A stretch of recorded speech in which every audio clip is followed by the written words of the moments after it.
উম্মে মাবাদ ডাক দেয়া বলতেছে যে এইরকম মানুষ আমার পৃথিবীর মধ্যে আমি দেখি নাই। সঙ্গে সঙ্গে আবু বকর এবার কি করলেন, এবার দুধ খাইলেন।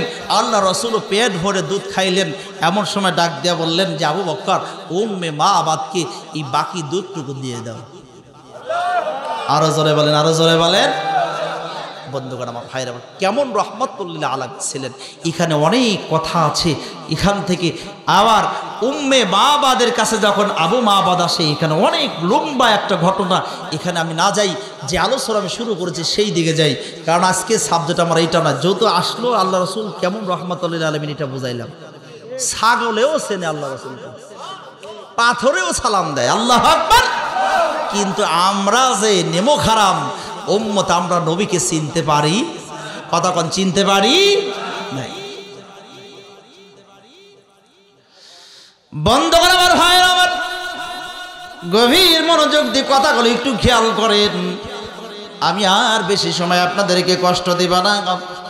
এবার ও রুকাইনা ডাক দিয়া বললেন, অবশ্য আমি আমার তোমাকে আমি অনুরোধ করি, ওই আব্দুল্লাহর বেটা মুহাম্মদকে হত্যা করতে যাইও না। সে যদি এমন রহমাতুল্লিল আলামিন, সে যদি একটা পা তোমার মাথার উপরে দিয়ে দেয়, সঙ্গে সঙ্গে তুমি একেবারে চ্যাপ্টা হয়ে যাবে। এমন রহমাতুল্লিল আলামিন তোমাকে তুমি হত্যা করতে চাও, কিন্তু পাটাতে তোমার মাথার উপরে তুলে দেয় না, ওই মানুষটাকে তুমি হত্যা করতে যাইও না। দ্বিতীয়বার এবার ডাক দিয়া বলতেছেন, তৃতীয় নম্বর আমি তাকায় দেখি ওই আব্দুল্লাহ বেটা মুহাম্মদের পাশে আর একজন বসে আছেন। আমি ভালো করে খেয়াল করে দেখলাম, উনি আর কেউ নয়, উনি হলেন আল্লাহ নবীর সাহাবী, আল্লাহর নবীর বিটি মা ফাতিমা তুজোহরা রাদিয়াল্লাহু তাআলা আনহার স্বামী হযরতে আলী কাররামাল্লাহ। আমি আলীর দিকে তাকায় দেখি এক একটা দাঁত হলো 2 হাত লম্বা। জোরে বলেন, কয় হাত লম্বা? কয় হাত? আরো জোরে। 2 হাত লম্বা এক একটা দাঁত। শুধু যদি একটা বার ওই আলীর সামনে তুমি যাও, তাহলে তোমাকে কি করবে, দাঁত দিয়ে একবার কামড় দিবে, তুমি একেবারে শেষ। সুতরাং তাকে হত্যা করতে যাইও। আই রুকায় না এবার কি করলেন, তার বিবিকে নিয়ে ডাক দিয়ে বলতে, তাহলে পাশেই তো আবু জেহেল আবু লাহাব শুয়ে আছে, চলো যাই ওদের কাছে যাই। তো কিছু সময় আগেই তো শুয়েছি, ঘুম কাঁচা ঘুম কি ভাঙতে চায়? তো ডাক দিয়ে বলতে, আবু জেহেল আবু লাহাব ওঠো। উঠেছে ঠিক আছে, কিন্তু চোখ এরকম করে ডলতেছে। কি করতেছে? চোখ এরকম করে ডলতেছে। এমন সময় রোকায় না ডাক দেয়া বলতেছে, এরে আবু জেহেল আবু লাহাব, আবু জেহেল আবু লাহাব, তোমরা বললা আব্দুল্লাহ বেটা মুহাম্মদ বেশি উঁচাও নয়, বেশি খাটোও নয়, কিন্তু আমার বিবি স্বপ্নের ভিতরে দেখেছে তার মাথাটা আছে আসমানে আর পা 2টা আছে জমিনে। আবু জেহেল ঘুমের ভিতরে ডাক দেয়া বলতেছে, তোমার বিবি ঠিকই দেখেছে, যখন যেতটুকু লম্বা হওয়ার দরকার মুহাম্মদ তো ততটুকুই হয়। ঘুমের মধ্যেই বলে ফেলছে। আবু জেহেল ডাক দেয়া এবার রুকাই না ডাক দেয়া বলতে, আবু জেহেল আবু লাহাব আর টেনশন করো না, আমি আব্দুল্লাহ বেটা মুহাম্মদকে হত্যা করতে যাব। কারণ হলো তোমরা মিথ্যা কথা বলেছ। তখনই আবু জেহেল আবু লাহাবের একেবারে ঘুমটা সেরে গেছে। লাফায় উঠে ডাক দেয়া বলতেছে, এই ওই আলীর টেনশন তোমাকে করা লাগবে না, যত বড়ই দাঁত হোক না কেন, ওই আলীকে দেখবো আমরা। তুমি শুধু মুহাম্মদের কাল্লাটা আলাদা করে দাও, যদি পারো কথা দিলাম 200 লালুক দেবো। জোরে বলেন, কয়শো? আরো জোরে। ভাই গম ধরতেছে ভাই, একটু দা, আর 5-10টা মিনিট ভাই। এই যে ভাই আমার কি যেন ভাইয়ের নাম, এদের ভাই, এই ভাই সামনে ভাই, আপনি একটু ঘুমাচ্ছিলেন, হ্যাঁ একটু ঘুমায় না ভাই, কালকে সকালবেলা বলবে বক্তা ভালো না, কতক্ষণ ঠিক না ঠিক, তো এই যেন ঘুমাইনি যাবে, কতক্ষণ ঘুমানো যাবে, খেয়াল করেন, খেয়াল করেন ভাই। আর 10টা মিনিট হতে পারে আজকের মাহফিল আপনার নাজাতের ফাইসালা, খেয়াল করেন, খুব মনোযোগ দেন। তো এক পর্যায়ে বলতে তোকে 200 লালুট দেওয়া হবে। তো রুকাই না, লোভ আছে না নাই, কতক্ষণ মানুষের মধ্যে লোভ লালসা আছে না নাই, তো লোভে পড়ে এবার ডাক দেওয়া, সত্যি কি 200 লালুট দেবে? হ্যাঁ অবশ্যই দিব।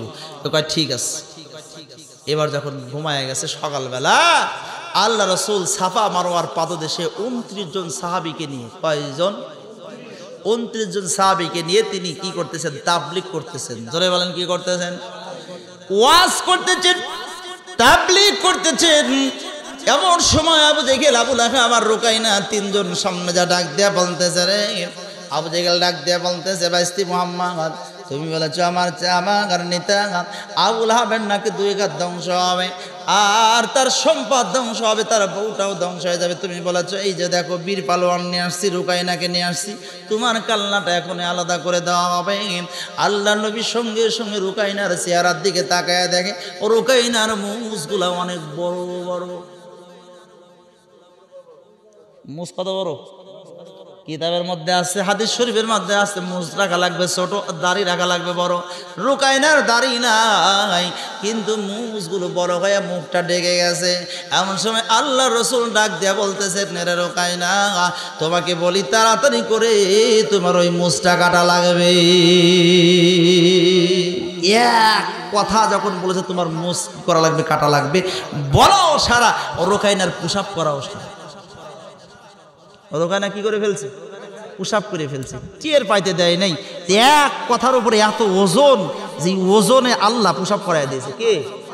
আল্লাহ পুশআপ করাই দিয়েছে। রুকাইনা পুশআপ করে ফেলে এমন সময় ডাক দিয়া বলতেছে, এই আবু জেহেল, আবু লাহাব, এর কথার ওজন এত কেন? এ তো বিশাল কথার ওজন।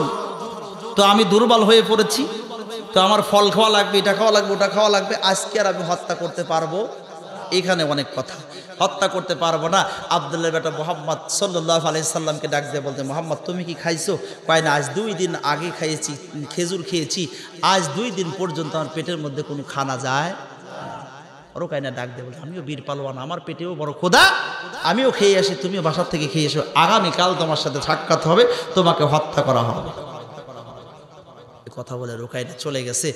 যাওয়ার সাথে সাথে ডাক দিয়ে বলতেছে, এবার আবু জাহেলকে ডাক দিয়ে বলতে, দেখো কি কাম, ওর কথার কারণে, মুছ কেটে আসার কথা বলার কারণে আমার পোশাক হয়ে গেছে। এই বন্ধুগণ খেয়াল করেন, আল্লাহর নবী দিন দুনিয়ার বাদশাহ হাবিবুল্লাহ তিনি কি করলেন?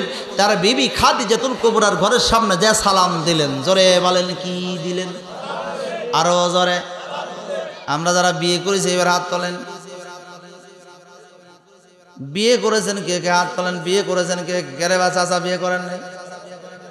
চাচা, চাচা বিয়ে করেন নাই? হ্যাঁ, হাত তোলেন। যারা বিয়ে করেছে হাত তোলেন, টান টান করেন।